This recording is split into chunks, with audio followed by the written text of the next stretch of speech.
Hello and welcome to the EU versus Virus Hackathon Information webinar. Thank you very much for joining us, and anyone who's picking this up a little bit later on in the evening or even tomorrow, welcome along as well, and hopefully we'll be able to answer some questions for you. So this is really fun. It's really exciting because we're almost there. We've only got about 24 hours or so to go before we're kicking off with, of course, one of the biggest hackathons that Europe has ever seen. I think currently there's between 10 and 20,000 participants that are ready to go, and hopefully we'll be able to take some of your questions, answer some of the thoughts that you have in your mind as well, and be able to share a little bit more about what exactly this hackathon is and what it's aiming to achieve as well. So if you want, of course, to follow us and follow the hackathon on social media, you can follow it there with hashtag EU versus virus. And that will be able to give you access to all the different channels that are sharing their progress throughout the weekend. Okay, so I am going to run you through a little bit of who we are, first and foremost, and why we're involved. So myself and Colin, who's on stream as well here, we're the co-founders of Sapien Innovation. And what Sapien Innovation does really in a nutshell is we focus on the design and delivery of innovation, creativity, design thinking workshops, hackathons, and we've been involved over the last few years in over 50 different national, international hackathons, and we got involved with the European Commission at an early stage to help initiate the hackathon. And it was something that we're, after spending a little bit of time in the background, and it's been exciting to see that start to move forward. And of course, we'll be involved over the weekend along with thousands of different mentors from across the different spaces, people working in the innovation ecosystem. So it's been really exciting, even just from a personal level, to be involved, and hopefully we'll be able to help you out a little bit as well.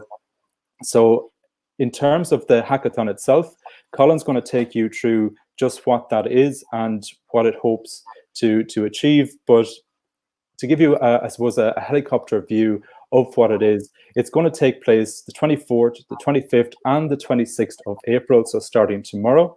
You can get involved if you haven't already registered, either as a participant, a mentor, maybe even a judge, on euversusvirus.org. So that's something that you can go and check out when you finish this, or open it up in a new tab and check it out as well. So at the moment, currently there are 27 countries that are involved, but there are international countries from all around the world also starting to embrace this and get involved too. And it's really exciting to see something that is starting to break down some of the borders that we've seen grow up over the last few years. And although we have 23 languages involved, the main language for the hackathon itself is, of course, English, and all submissions, and even in terms of the information that will be received during the event, will be required to be in English as well. So again, if you want to check all the information out after this, or you want to follow up with this, make sure that you go on to euversusvirus.org. So this is a nice little model, it'll give you an insight into what to expect. And it starts off with, of course, all of the countries, the people that have helped initiate the program. We've been in different calls over the last little while, talking to people from Sweden, from Germany, from all over the different countries within Europe, and of course trying to learn a little bit from them and share our experience of the Irish ecosystem too. So things that we've learned over the last few years with yourselves, they've been helped and brought forward to the European Commission and to the different partners to really support them to, I suppose, try and make as little mistakes as possible. But this is a learning experience. It's a massive challenge. So it will be something that we all learn as we go through it. There's been over 700 partners within the space as well.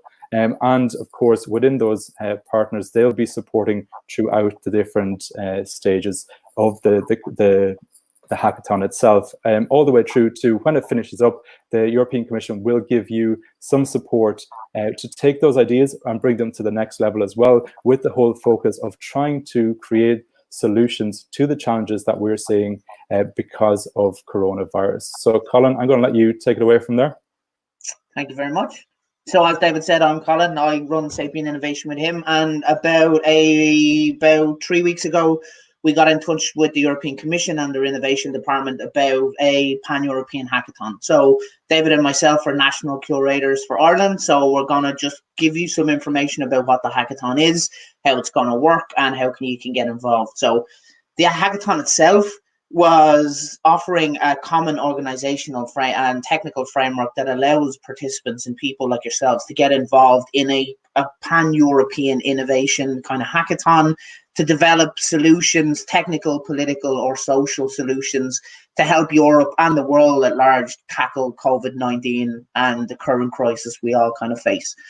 So in order to do that, the European Commission has set out 5 individual subgroups of challenges, and those subgroups themselves cover a wide range of topics from health and life, business continuity, social and political cohesion, remote working and education, and digital finance. So under each of the 5 headings, there are a number of individual challenges, covering things like protective equipment, ventilators and respirators, cheap COVID-related testing, efficient methods of remote co-working, improvements and optimizations to supply chains and value networks, protecting isolated groups in society, mitigating the spread of fake news, e-learning methods and tools, adaptive family life during this new sudden age of remote working, and then things like speeding up access to remote finance or helping distribute societal facing financial aid. So there's a wide scope under 5 individual headings. So there'll be a challenge in there that will strike your interest. So it'll be great to have you involved. So on the EU versus virus.org website, there is a breakdown of all the individual challenges with more detail and more kind of content under each of the 5 broad headings, just to kind of stoke your imagination, stoke your ideas, and give you an idea of what the individual groups will be working on over the period. So as David said, the event itself runs from the 24th, which is tomorrow, but Friday, until the 26th, which is the Sunday. And over the full weekend and over an agenda I'm about to go over, you're encouraged to work in teams online using a number of digital technologies to develop these COVID-related interventions. So the idea is then that you will submit your ideas in text and video-based format on the evening of on Sunday evening, the 26th. And then after the hackathon on the 30th of April, to be able to live stream the award ceremony in which the winners of the event will be outlined. So the agenda itself for the weekend, it's very, very simple with lots of great content in it. So it opens at 5 p.m. Central European time tomorrow, Friday, and there'll be an opening ceremony with representatives from the European Commission and lots of the individual European bodies. And then there'll be domain-specific webinars to help you get started and help prime your innovation journey under your specific topic. The rest of Friday will be dedicated to hacking and team formation. Then bright and early, 9 a.m. Central European time, there'll be a morning wake-up live stream to get you kind of ideas flowing. More time dedicated to hackathons and more hacking and working in your teams. Then the hacking on Saturday will be broken up with a number of expert webinars, question and answers with external companies that are also working to kind of tackle COVID, and then more expert webinars to kind of give you the necessary information and quality that you need to help you on your hacking process, and also a live Q&A session on Saturday afternoon, which will give you nice little breaks to kind of remove yourself from the heavy hacking process and kind of get more insights and more innovation. Then on Sunday, the 26th, there'll be another morning wake-up live stream, 9 a.m. Central European time, time dedicated to hacking, and then your submissions and a closing ceremony will close out Sunday evening. So we'll talk about a little bit about more details then. But the mission of the hackathon itself is to deliver a solution for one challenge as part of the 6 domains we talked about before to a dev post account. So a dev post account is just where you'll present your solutions and like upload your options. So I'll talk a little bit more about that. And the whole idea is ideas that have potential to help people and organizations ease the crisis we're going through now at the minute. So a good tip would be to register for DevPost and get used to it early on. State your skills and indicate yourself so other people can hire you onto their onboard you onto their team, and then you can even propose your own idea if that suits. So in order for the weekend to run properly, we're using a number of technical tools. So the main two being Slack and DevPost. So there will be overlap between the two, and that's perfectly fine. So the recommendation is to use Slack for chatting and networking with individual people, finding your teammates, receiving announcements and requesting help from the list of mentors and advisors that are working on the hackathon. And then DevPost is how you will find your teammates, form your teams around specific projects, and then finally submit your final project on Sunday. So Slack is a very, very easy tool to use, but you might have to kind of experience it yourself if you've not used it before. So it's always worth signing up and checking it out. So to make it easier to identify yourself and other people, there'll be a number of different identifiers and tags from designers, developers, and others. And then you can select individual statuses yourself to identify what your skill set is. And then if you have an official role, such as a mentor coordinator or a team coordinator, these little icons will give you an indication of what's needed and what's necessary, and will help guide you around the kind of Slack channel as you go. Slack is quite an easy process and a tool to use. You know what I mean? You sign in, you update your status, and we'll ask you to fill in your Slack profile with your first and last name, your organization or team name, so we can tell who's with which team, and then upload a photograph so we know what you look like and how we can kind of interact together. So it is quite easy. You can set the little icons that indicate your specific skills. And if you don't know how to use Slack, you will get a participant information pack, and the link as it is there will be provided in that to guide you through the kind of use of the Slack process. So Slack is a community shared workspace, so we'd ask you all to kind of please respect others, don't spam the channels, and if at all possible, start threads from individual comments, because that then means that the speed at which you have to keep up to date with the information is reduced, and specific conversations can be mapped under specific questions at the beginning, just to kind of stop an ever-continuing spread of Slack channels. So there'll be a number of different channels and a number of different designators in Slack. So there'll be general information channels, including announcements, how to form teams, how to find mentors, useful tools, how to submit, and a directory of all the channels. There'll also be more specific ones and kind of some fun ones as well, like selfie channels to post photographs of your workspace, brain market, in which if you're looking for a specific skill, you can put a call out to request help. And then the EU community, where everyone all across Europe and outside, because your teams from outside Europe too, they're as welcome as anyone, can come in and connect and discuss and kind of, you know, learn from each other. There'll be individual domain channels for each of the 6 individual challenges. And then there'll be also specific mentor channels. So mentors that are offering business help, marketing help, data help, whatever you may need. So all of the channel breakdowns will be explained in your participant guide. So as soon as you get it sent to you after you've registered, it's worth taking some time reading through it and understanding how all of this will work. There will also be individual challenge channels, and these challenge channels are meant for you, whatever channel you've assigned yourself to when you registered. And under there, it will have sections allowing you to introduce yourself, search for team members, ask your team coordinators, report spam, and then collect information based on the challenges that you've signed up to complete. So each of the individual 6 areas will have a specific challenge marker, and each of the challenges under them will have a specific code. So in this case, under health and life, protective equipment channels will start with #C01. So you can clearly see what channels you should be in, what channels you should be joining, and what channels you should be following, depending on the project you're working on. There will also be team channels. So we request that team setup, it's mandatory to create public team channels. So it means all of the organizers can connect you with mentors and team coordinators and just follow through as you're developing, and you can call out to them if you have any issues or problems. So there is a naming convention required, and details of that will be in the document. And then it will allow you to promote your channel if it's appropriate, to find information, to connect your dev post with your Slack channel. And then people following you will be able to clearly see who the team coordinator is or your mentor coordinator is. So you can create your own private Slack channels to invite people in if you want to, and you can chat in private if need be, but there is a specific request for a number of open public channels if at all possible. So the challenges and solutions, brainstorming and the formalization of solutions is taking place already. So people have already uploaded ideas and concepts to the dev post, and the solutions will be geared towards the challenges we talked about beforehand. So sign up to DevPost, have a look, and use the challenges that are there as ideas, as inspiration and see what comes to mind. If you have a new idea or you want to join one of the teams working on an idea, it's good to know what's available. So then that there are no restrictions on solutions. And once you settle on a team or an idea or a challenge, you then build a team around that to get the challenge completed. So team formation is quite important. So in order to form teams, you first have to register on the EU versus virus page before you can join. And then you'll be given indications on how to join Slack. So you can join as a team if you have a team already formed, or you can join as an individual, both of which are very, very welcome.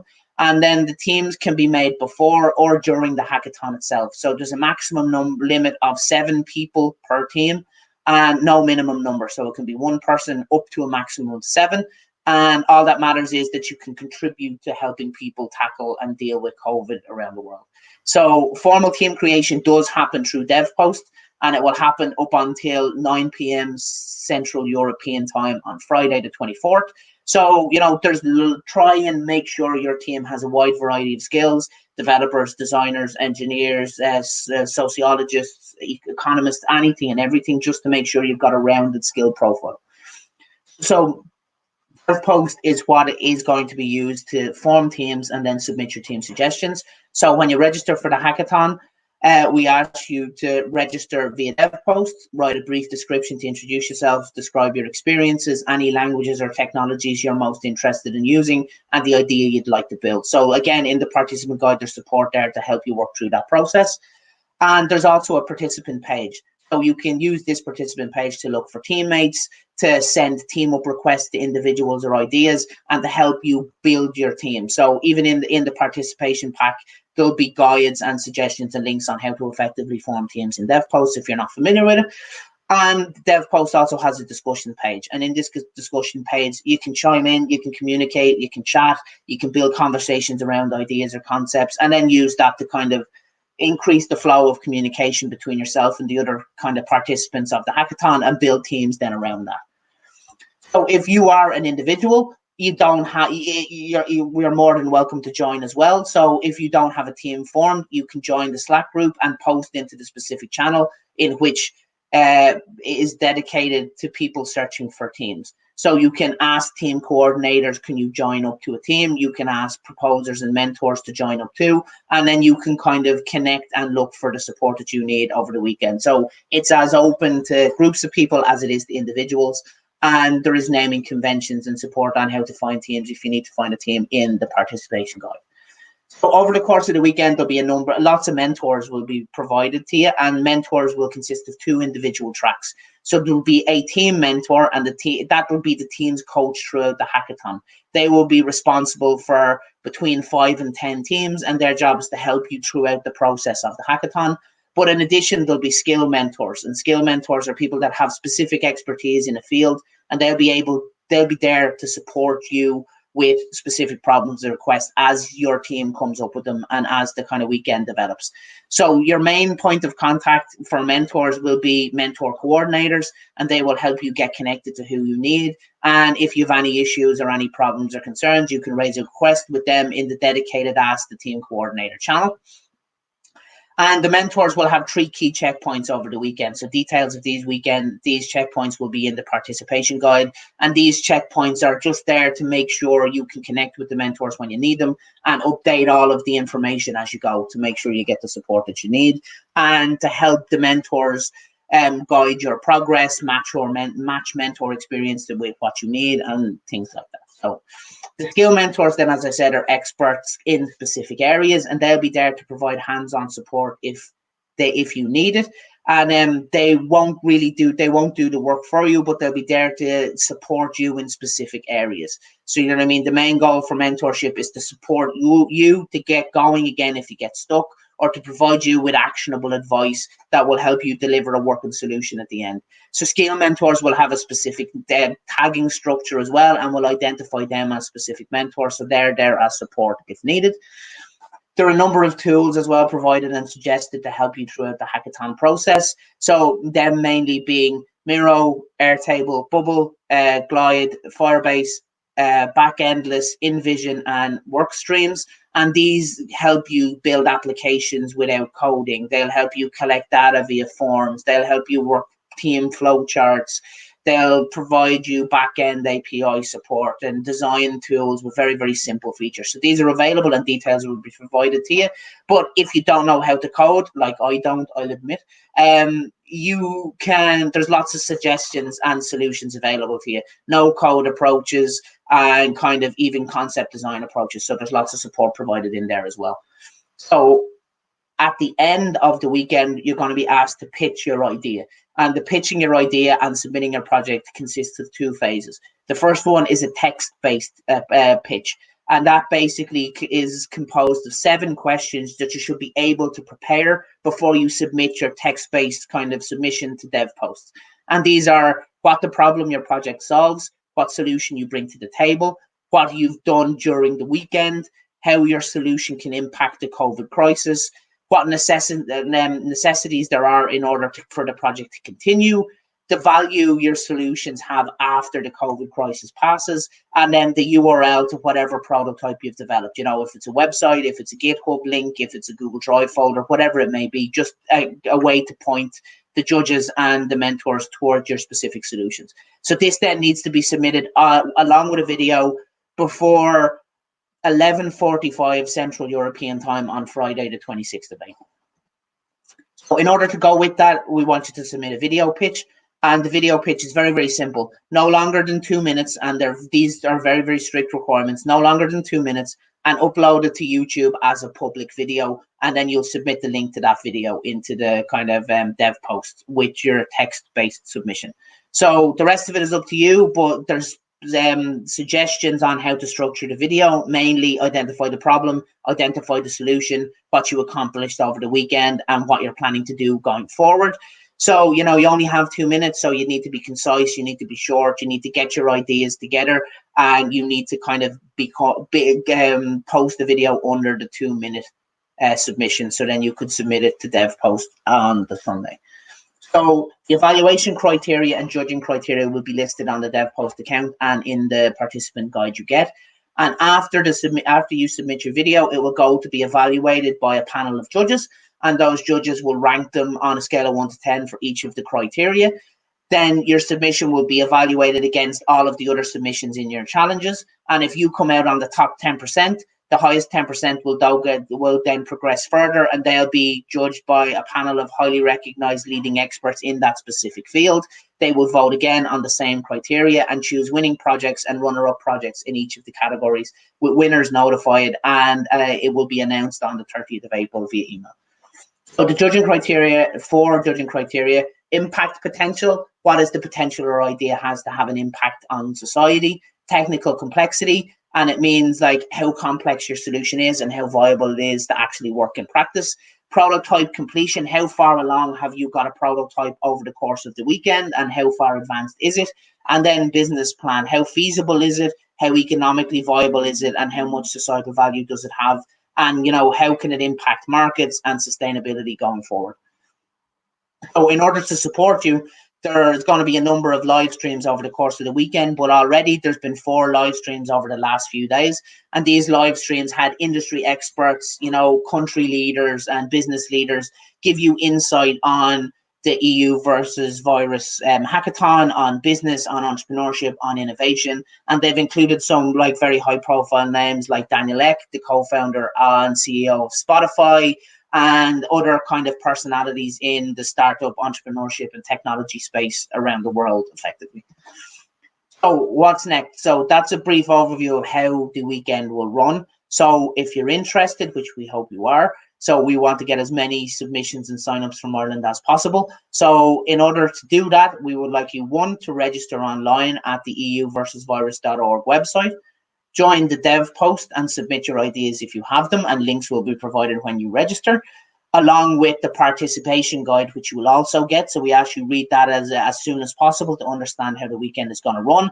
And then we also ask you to post on social media with the hashtag EU versus virus to let people know you're going to take part, to tell people to encourage others to attend, and generally get the word out so we can get as many Europeans and non-Europeans working together to tackle the kind of COVID crisis the world is in now at the minute. So I'm going to now hand you over to David as well, who's going to talk about a conversational opportunity we have just after this. Yeah, so I think that covers most of the different areas, but I know that there will be some people who maybe haven't participated in a hackathon before and will have some questions around, what is a hackathon? What are the benefits, not only to yourselves, but also to the wider society as well? What are some of the challenges that you might face during the course of a hackathon, and how do you overcome them as well? So what we've done is we've put together today a quick and simple guide that hopefully will be supportive of you and those that you might be encouraging to come along for the first time as well. And what we're doing is over on Twitter at the hour mark, so at 7 o'clock, so that's 7 p.m. GMT. What we're going to do is we're going to have a Twitter chat, and this is going to be a live chat where you get a chance to talk to ourselves and some more people within the Irish ecosystem. And the hashtag that we'd like you to use within your tweets to join in this conversation is hashtag Sapien Chat. And what we're going to do is just talk about what is a hackathon, how do you get involved, and of course some of the nuances of what that involves as well. So overall, I think, Colin, you've covered a lot of the different areas, but for anyone who's wants to get a little bit further into this, or even just wants to take a step back and go, hold on a second here, I want to find out a little bit more about what I'm getting myself into, we'd invite you over to Sapien Chat to get involved in that. And we're looking forward to taking your questions and your answers over there as well, and getting some insights as well into what you've experienced during your time in hackathons and in the different ecosystems, whether it's through design sprints or whatever it might be as well. So you'd be more than welcome. We're looking forward to learning from you as well. Yeah, so exactly. So we'd encourage everyone to sign up at euversusvirus.org. You can see it down the bottom of the screen. Sign up there, participate, take part. Even if you've never done a hackathon before, there's lots of support and advice provided. Join Sapien Chat later on this evening to ask questions, how they'll operate, insights from hackathons, that sort of thing. And then basically, yeah, come and help us kind of work together to try and hack this COVID crisis and try and develop some useful solutions. So if you're watching this back as a recording, hello, thank you for coming. Join the euversusvirus.org if it is not over already. And we hope to see as many participants from Ireland as we possibly can. Ireland has a great history of innovation, of creativity, of technology. So we want to kind of show how Ireland can help tackle coronavirus and COVID-19 in 2020. So hopefully we'll see you there. Goodbye from myself and David. And we hope to be able to hack the crisis with you over the weekend. So thank you very much. See ya.